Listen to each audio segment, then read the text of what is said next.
अस्सलाम वालेकुम। सेठी से सवाल के साथ मैं हूं सैयद आयशनाज। मेरे साथ मौजूद है नजम सेठी साहब। अस्सलाम वालेकुम। पाकिस्तान तहरीक इंसाफ के तकरीबन सभी सोशल मीडिया अकाउंट्स इस वक्त जश्न मना रहे हैं और फतह के ख्वाब उनकी आंखों में दोबारा से रोशन हो चुके हैं।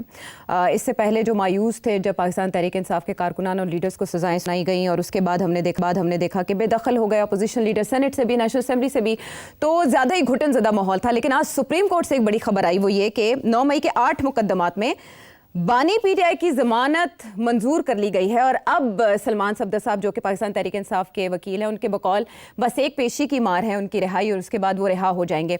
अच्छा, उनको और अलीमा खान साहिबा को दोनों को ही बड़ा करीब लग रही है मंजिल के जल्द बानी पीटीआई जेल से बाहर होंगे, अडयाला का दरवाज़ा खुल जाएगा।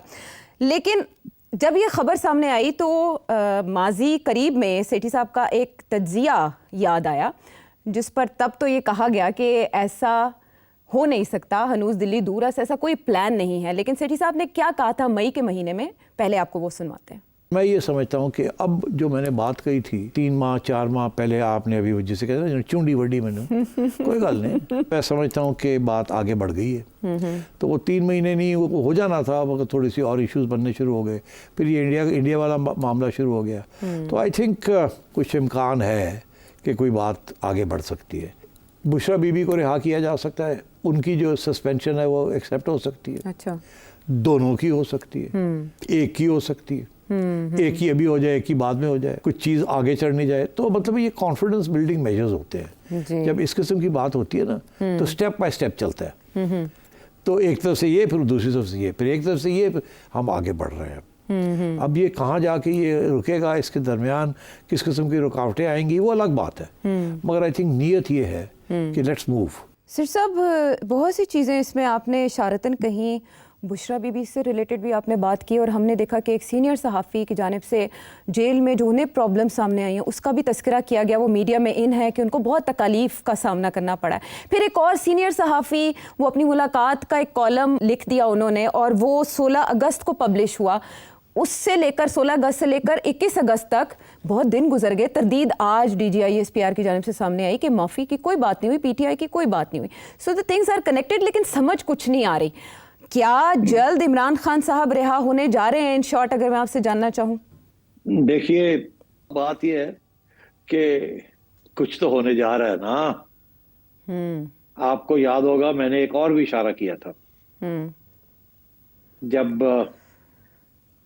कुछ मुलाकातें हुई थी व्हाइट हाउस में जी, तो लोग कुछ बातें बाहर आई थी और मैंने कहा था कुछ बातें हैं जो बाहर नहीं आई, जो आधे घंटे जो प्राइवेट मीटिंग थी उसमें बातें हुई होंगी, मगर उसको खुफिया रखा गया और उसका भी नतीजा आपको सामने नजर आएगा। तो अब अगर जिसको इंटरेस्ट है वो जाके सुन ले मैंने क्या कहा था, मैं उसको डराता नहीं। मसला तो है ना इमरान खान का जी, और कैसे पाकिस्तान आगे आगे बढ़ेगा जब तक ये मसले का हल न निकले।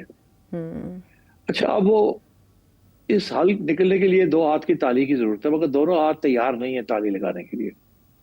इसलिए बहुत सी चीजें उससे पहले होनी पड़ेगी, कुछ कॉन्फिडेंस बिल्डिंग मेजर्स होने पड़ेंगे बिफोर कोई सोल्यूशन की तरफ आगे बढ़ा जाए। तो ये जो आपने जजमेंट सुप्रीम कोर्ट की सुनी है और अगर उनके वकीलों की बात मानी जाए कि अगली हेयरिंग में 1-2 हेयरिंग्स के अंदर उन्हें इस्लामाबाद हाई कोर्ट से कोई रिलीफ मिल जाए किसी और केस में, तो आप समझ लीजिएगा ना, फिर ये सियासत का तकाजा है। खान साहब भी इस बात को समझते हैं, बेशतर लोग PTI में नहीं समझते, मगर बहुत से डॉट्स है, अगर आप उनको कनेक्ट करें तो आपको समझ आ जाती है कि कुछ ना कुछ तो होने जा रहा है, कुछ ना कुछ तो होने जा रहा है। अब वो क्या होने जा रहा है, मेरा ख्याल है मैं उधर नहीं जाता। फिर वो मेरे ऊपर तनकीद आनी शुरू हो जाएगी हर किस्म की, कहीं इधर से आएगी, कोई उधर से आएगी, और शायद जो काम होने जा रहा है वो भी शायद रुक ना जाए। मगर बात सीधी सी है कि इस वक्त पाकिस्तान को अपना घर जो है ना उसको ठीक करना है। घर ठीक होगा तो फिर आगे फॉरेन पॉलिसी चलेगी। और फॉरेन पॉलिसी इस वक्त बड़े मुश्किल हालात में है जो आसान भी हो सकते हैं, मगर उसके लिए the whole of the nation को साथ चलना पड़ेगा। ये नहीं हो सकता कि कोई फैसले हो जाएं जिसके अंदर PTI हामी ना बने।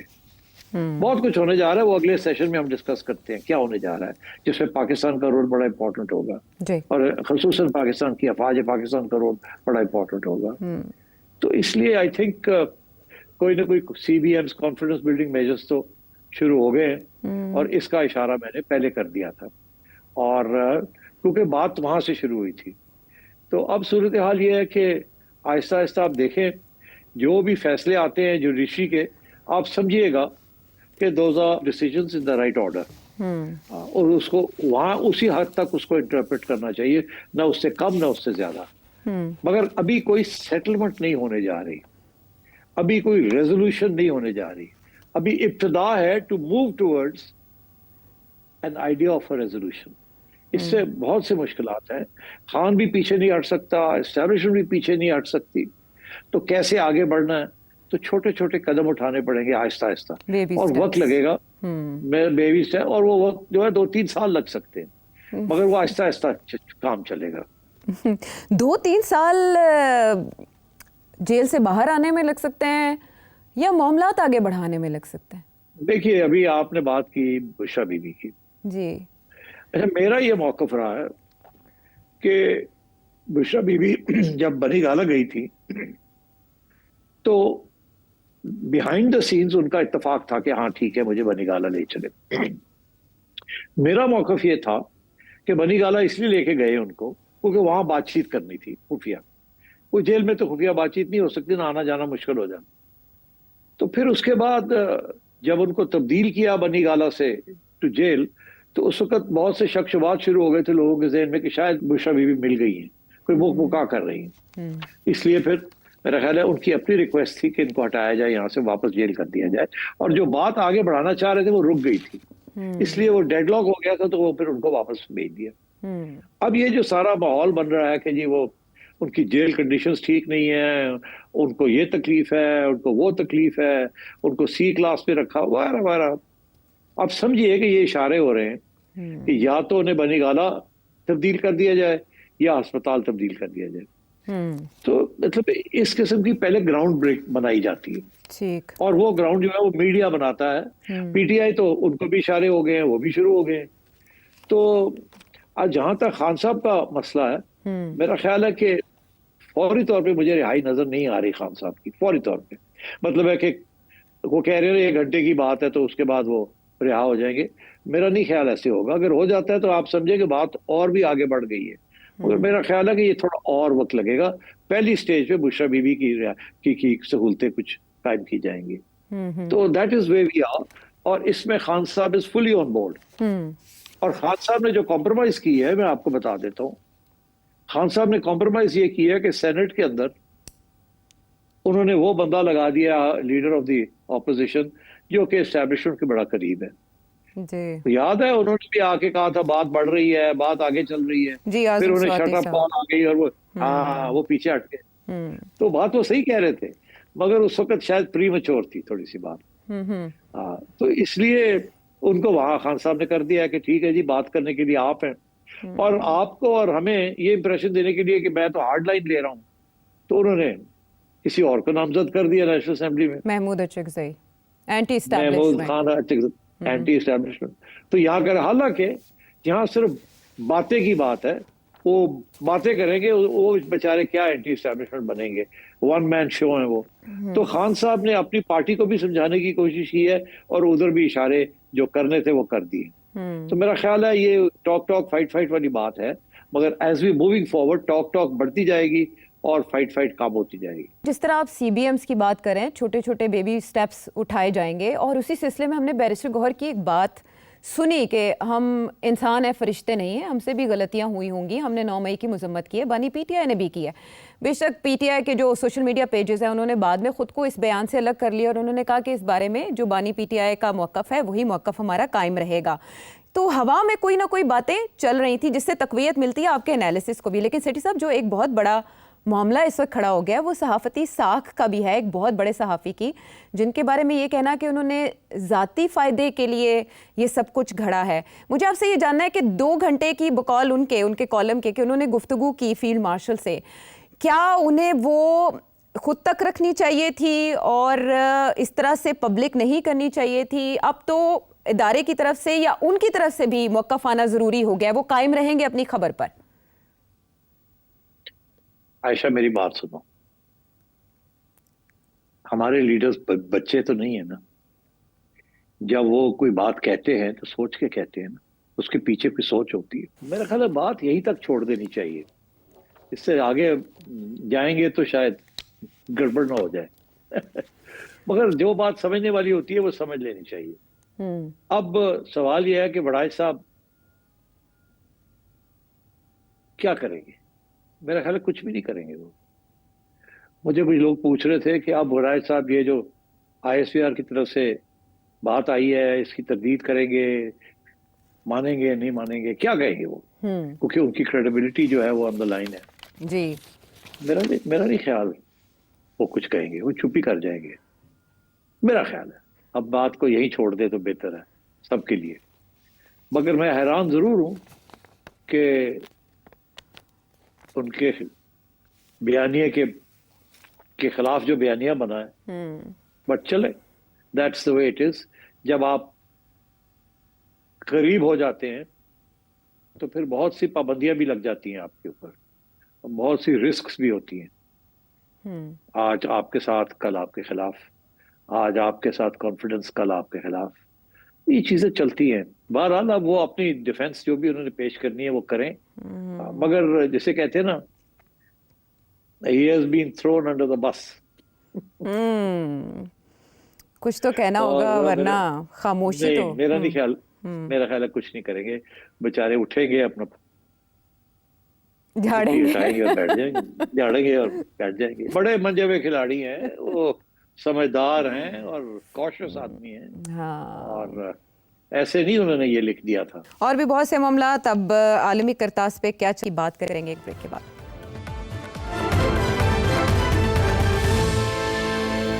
शो में साथ देने का शुक्रिया। और अब साउथ एशिया में चाइना का रोल जो कि इस वक्त कलीदी अहमियत इख्तियार कर चुका है। सिटसा वांग यी वो इंडिया पहुंचे, वहाँ उन्होंने बहुत अहम मुलाकातें की, बहुत सी पेशरफ्त हुई है, बहुत बर्फ़ पिघली है 2020 के बाद जो कायम थी और बहुत सख्त थी। लेकिन अमेरिका ने कुछ ऐसे लेसन्स इंडिया को पढ़ाए हैं जिसके बाद वो मजबूर हो गया शायद।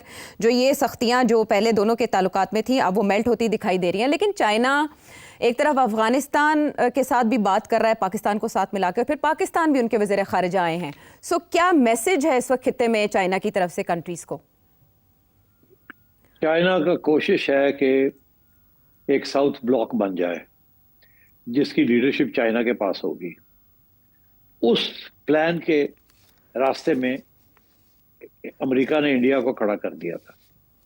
उसको क्वाड का हिस्सा बना के जापान, ऑस्ट्रेलिया, अमेरिका अपने साथ मिला के चाइना के खिलाफ साउथ चाइना सी में महाज बनाना चाह रहे थे और डिफेंस पैक्ट बना लिया था और ट्रेनिंग शुरू हो गई थी, एक्सरसाइजेस शुरू हो गई थी इन द इंडियन ओशन। और इंडिया बड़े मजे से चल रहा था वहां, और मोदी और ट्रंप की दोस्ती की बड़ी बातें हो रही थी। फिर ये सारे नई चीज शुरू हो गई, यूक्रेन का मामला सर पे आ गया और मसला हल नहीं हो रहा था। तो उस सिलसिले में फिर डोनाल्ड ट्रंप ने कुछ अपनी अमेरिका की, जो बाइडेन की जो पॉलिसी थी उसको तब्दील करना पड़ा। पाकिस्तान के साथ अच्छे तल्लुकात बनाने पड़े और इंडिया के ऊपर प्रेशर डालना पड़ा कि वो रशिया के ऊपर प्रेशर डाले। अच्छा, अब इंडिया को इस बात की समझ नहीं आई कि वो फंस गया है एक ऐसी सिचुएशन में जहां को वो ना इधर का रहा ना उधर का रहा। डोनाल्ड ट्रंप के लिए यूक्रेन की सीज फायर या यूक्रेन पीस बहुत अहम है। उसका जेन्युइनली ये ख्याल है कि बाकी चीजें तो अपनी जगह पे, मगर अगर ये हो गया तो उसको नोबेल प्राइज मिल सकता है। अब वो ऑब्सेस्ड है to get the Nobel prize. पाकिस्तानियों ने समझ ली बात, उन्होंने बड़ी अच्छी तरीके के साथ इसकी कमजोरी समझ ली और हमारी इस्टेब्लिशमेंट ने जो इक़दामात किए हैं, जो कदम उठाए हैं, दे ब्रिलियंट। दुश्मन भी एक्नॉलेज करता है कि वो ब्रिलियंट थे। कुछ कारोबारी किस्म के सिलसिले शुरू कर दिए उनकी फैमिली के साथ, उनकी कंपनीज के साथ, नॉमिनेशन डाल दिया फॉर नोबेल प्राइज और तस्लीम कर लिया कि डोनाल्ड ट्रंप ने हमारी सीज फायर कराई है। और डोनाल्ड ट्रंप ने जो तजावीज और रेसिप्रोकल टैरिफ्स, वो भी बात मान ली। अरे कोई फर्क नहीं पड़ता, छोटी मोटी बात है, अभी तो चले ना आगे। तो डोनाल्ड ट्रंप को तो उन्होंने जीत लिया, मास्टर स्ट्रोक, जिसकी वजह से फिर आर्मी चीफ की मीटिंग भी हो गई और उसके बाद एक मीटिंग ट्रंप से हो गई और दूसरी मीटिंग उनके टॉप नए जनरल्स जो कि अब टेक चार्ज कर रहे हैं वहां, तो उनके साथ भी हो गई। और तो मैं समझता हूँ पाकिस्तान ने अपने कार्ड्स बहुत ब्रिलियंटली प्ले किए। इंडिया को समझ नहीं आई कि हालात बदल चुके हैं। अब इंडिया को अब समझ आ रही है कि ये तो इंडिया हैज बीन प्लेड। वो रशिया के साथ तो वो डील कर ही लेंगे विद और विदाउट इंडिया, क्योंकि इंडिया का तेल लेना या ना लेने के साथ रशिया अंडर प्रेशर नहीं आएगा। वही तेल जो है चाइना और ले लेगा एंड सो ऑन। तो इसलिए अब India doesn't know where to go, क्योंकि इंडिया ने तो अपनी आजादी और इंडिपेंडेंट थॉट की सारा एजेंडा बनाया हुआ है और वो एजेंडा 70 साल से है। तो उनको तो चेंज करना बड़ा मुश्किल हो गया।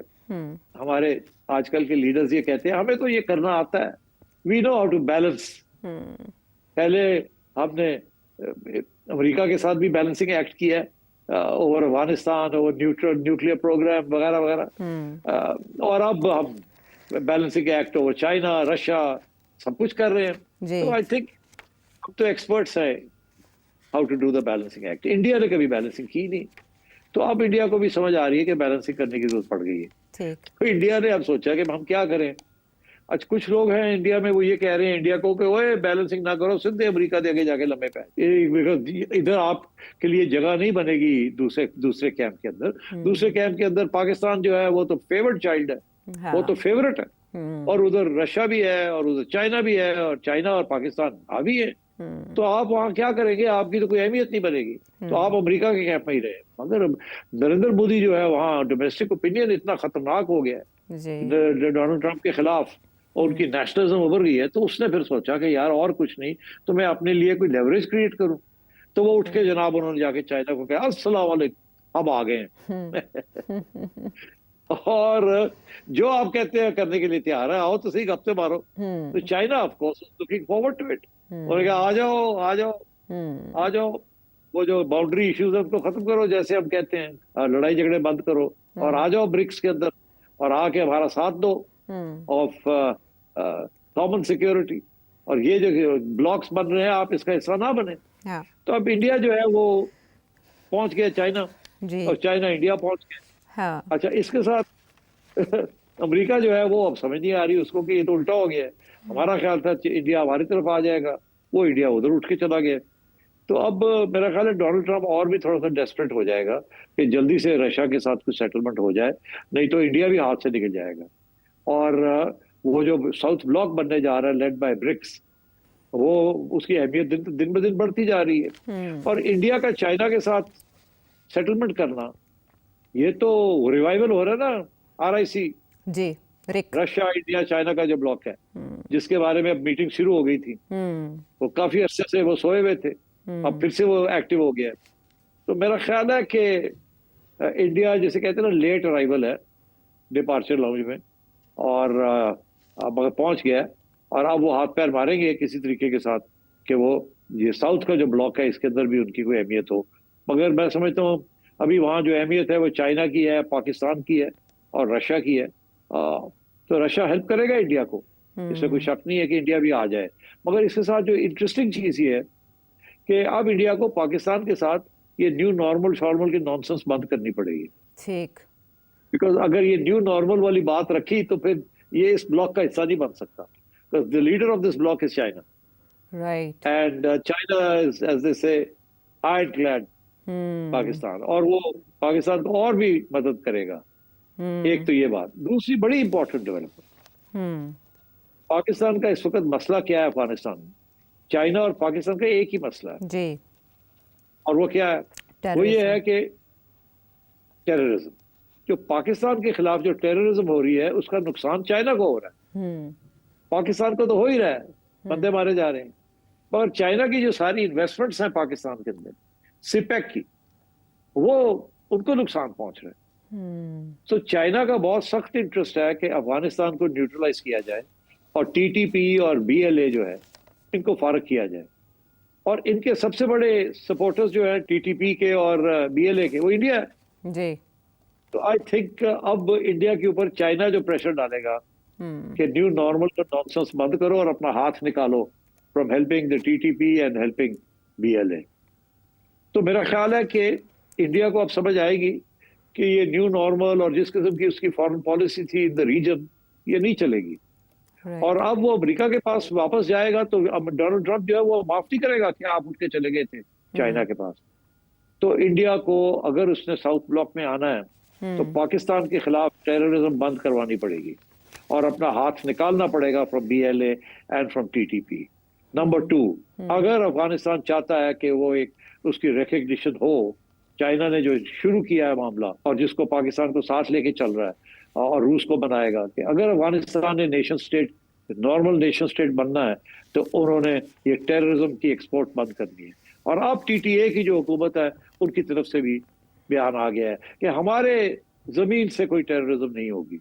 तो आप देखते चले, इसमें अब इंडिया को पीछे हटना पड़ेगा, बीएलए को निपटना पड़ेगा, टीटीपी को निपटना पड़ेगा, चाइना, पाकिस्तान और रशिया, अफगानिस्तान मिलके सेंट्रल एशिया की तरफ रास्ते निकलेंगे, मार्केट्स बनेंगे, ब्लॉक्स बनेंगे। तो मैं ये और China will be the predominant power in this region and India will have to come to terms with this. Sir साहब, आपके एनालिसिस से तो ऐसा लगता है कि खित्ते के दो बड़े मसाइल यानी इंडिया और चाइना का जो तनाज़ा है और फिर इंडिया और पाकिस्तान का जो तनाज़ा है वो हल हो सकता है, like many problems in one solution. और चाइना अभी होस्ट करने जा रहे थे तियानजिन में head of state conference SCO, जिसके लिए इंडिया अनाउंस कर चुका है कि नरेंद्र मोदी जी भी उधर जाएंगे, तो शहबाज शरीफ साहब भी वहाँ होंगे। तो क्या चाइना की थपकी से साइडलाइंस पे ये बड़ी मुलाकात भी हो सकती है? बिल्कुल हो सकता है, बहुत कुछ हो सकता है।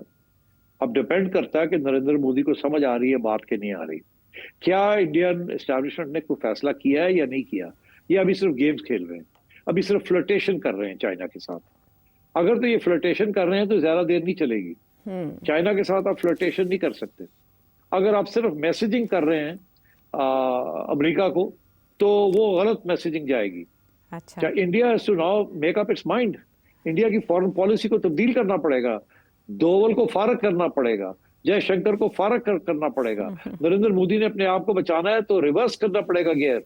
पाकिस्तान के खिलाफ टेररिज्म को सपोर्ट करना जो है is now supporting terrorism against China. हाँ, ये तो मई में पता चल गया। अब चाइना नहीं छोड़ेगा इस चीज को, इसीलिए चाइना कम कि हाँ हम तैयार हैं आपसे बात करने के लिए।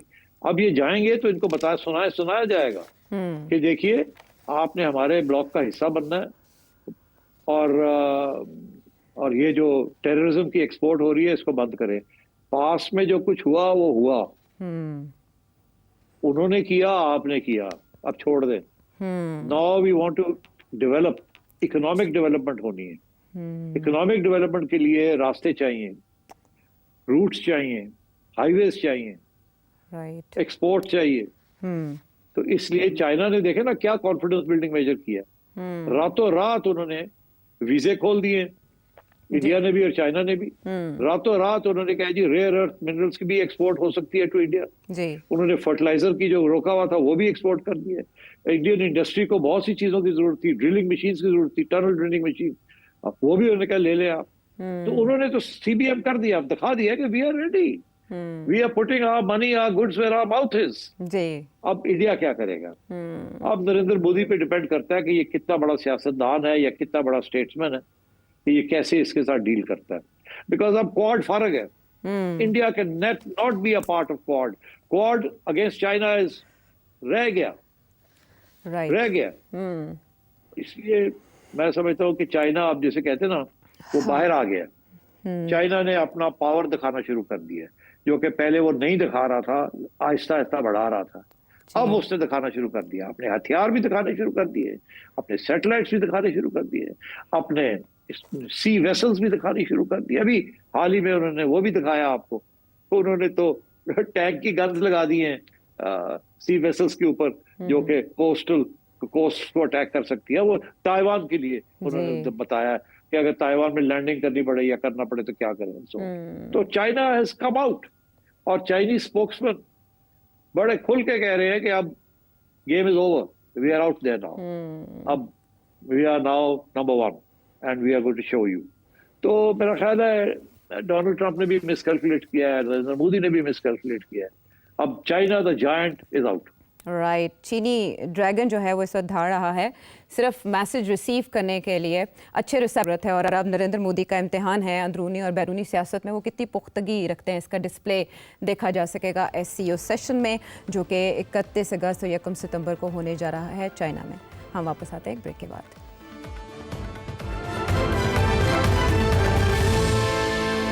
शो में साथ देने का शुक्रिया। आलमी मंजरनामा डोनाल्ड ट्रंप के तस्करे के बगैर अधूरा है, और जैसे आपने उन्हें याद किया सेठी साहब, उन्होंने मीडिया टॉक में जिक्र एक बार फिर किया कि उन्होंने 6 जंगों में सीज फायर कराया, 6 जंगें रुकवाई हैं। अब सिर्फ एक बैरियर रास्ते में रहता है और वो है रशिया और यूक्रेन के मामलात, यूक्रेन जंग का खात्मा। इस सिलसिले में अलास्का में बड़ी बैठक हुई, रिजल्ट कोई सामने नहीं आया। उन्होंने कहा वो ज़ेलेंस्की यूक्रेनियन प्रेसिडेंट और रशियन प्रेसिडेंट की मुलाकात करवाने जा रहे हैं, इसका एहतमाम होने जा रहा है। लेकिन रशियन मीडिया बता रहा है कि ऐसा एक लो पॉइंट होगा सियासी माइलस्टोन के लिहाज से प्रेसिडेंट पुतिन के लिए, तो वो ये मुलाकात नहीं हो सकती। मीनवाइल यूरोपीय लीडर्स सारे डोनाल्ड ट्रंप के हुजूर हाजिर हुए और ऐसे लगा जैसे एक कोर्ट रूम है और उनके सामने बैठे हैं, या एक टीचर है और स्टूडेंट है उनके सामने। आप होते देख रहे हैं ये मुलाकात, जिसका तस्करा इस वक्त अमेरिकन मीडिया में तो बहुत हो रहा है, लेकिन रशियन मीडिया इसको अभी तक एक्सेप्ट नहीं कर रहा कि ऐसी कोई मीटिंग होने जा रही है ज़ेलेंस्की और पुतिन के दरमियान। देखिए, मेरा ख्याल है कि इतना आसान नहीं है ज़ेलेंस्की और पुतिन की मीटिंग स्ट्रेट हुए। अभी तो यूरोपियंस जो हैं वो भी कहते हैं कि we are part of the Zelensky, और डोनाल्ड ट्रंप जो है वो पीछे नहीं हट सकता। जो पुतिन ने बात की थी वो ये थी कि मॉस्को में अगली मीटिंग करें, और वो उसका यही मतलब था कि डोनाल्ड ट्रंप के साथ हो, और उससे पहले उनके लोग और अमेरिकन ये आपस में तय कर ले। और उन्होंने ये इशारा किया था कि डोनाल्ड ट्रंप साहब, आप पुतिन, आप ज़ेलेंस्की और यूरोपियंस को आप निपटे जी, हमने आपसे बात करनी है, उनसे नहीं हमने बात करनी। तो जब हम आपसे सेटल कर लेंगे, आप उनसे सेटल करें, फिर हम हमारे साथ सेटल करें। जब सारा कुछ सेटल हो जाएगा आपके उनके साथ और हमारे साथ, देन उसके बाद फाइनल में मीटिंग हो सकती है ज़ेलेंस्की के साथ, आपके साथ, एंड सो ऑन। तो मेरा ख्याल है कि ये भी आहिस्ता आहिस्ता काम चलेगा, और कोई सीज फायर अभी शॉर्ट टर्म में मुझे नजर नहीं आ रहा।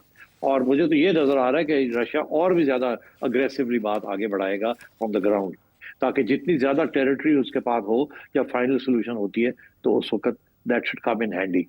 तो अब आपने देख ही लिया कि यूरोपियंस कितने कमजोर नजर आ रहे थे आपको, और डोनाल्ड ट्रंप ने किस तरीके से उन्हें साइडलाइन किया हुआ था, स्नब किया हुआ था, और बहुत गुस्सा है यूरोप के अंदर कि हमारे साथ ये सलूक हो रहा है।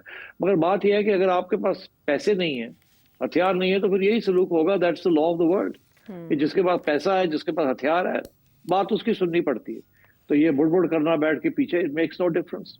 और ज़ेलेंस्की भी आप देखें ना, वो भी तो पीछे हट गया ना, वो भी तो अब कह रहा है हाँ, हमें बताएं कि अगर हम जमीन देते भी हैं अपनी, तो क्या सिक्योरिटी गारंटीज क्या है। तो अब बात हट गई है।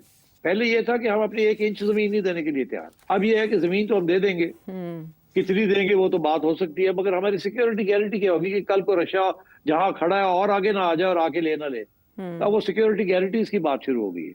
अच्छा, अब security guarantees is the main issue. मेरा ख्याल है बाकी चीजें सेटल हो गई हैं कि ये 4 इलाके जो है ये रशिया लेगा। दूसरी बात ये है कि नेटो, यूक्रेन नेटो में नहीं जाएगा, ये डोनाल्ड ट्रंप ने कह दिया है, मान लिया बात रूस की कि ये 4 इलाके आपके। पहली बात। दूसरी बात ये कि नेटो में नहीं जाएगा। अब आई बात, अच्छा अगर ऐसी बात है तो फिर ये किस किस्म का न्यूट्रल होगा जमीन। ये अगर न्यूट्रल जमीन है तो पीस कीपर्स कौन होंगे? क्या यूक्रेन को एक स्ट्रांग आर्मी बनाने की और रखने की इजाजत दी जाएगी या नहीं? पुतिन कहता है नो। तो अब ये सारे जो ये डिटेल्स है ना, these have to be worked out. और इसमें डोनाल्ड ट्रंप ने एक तरफ यूरोपियंस को समझाना है, दूसरी तरफ यूक्रेन को समझाना है, और मेरा ख्याल है उसने काम शुरू कर दिया है। और he is in a big हरी कि जल्दी हो जल्दी। वो उसको फिक्र है कि ये जो बाकी भी सीज फायर्स उसने करवाए हैं ना, ये भी टूट सकते हैं, वो खुद कहता है।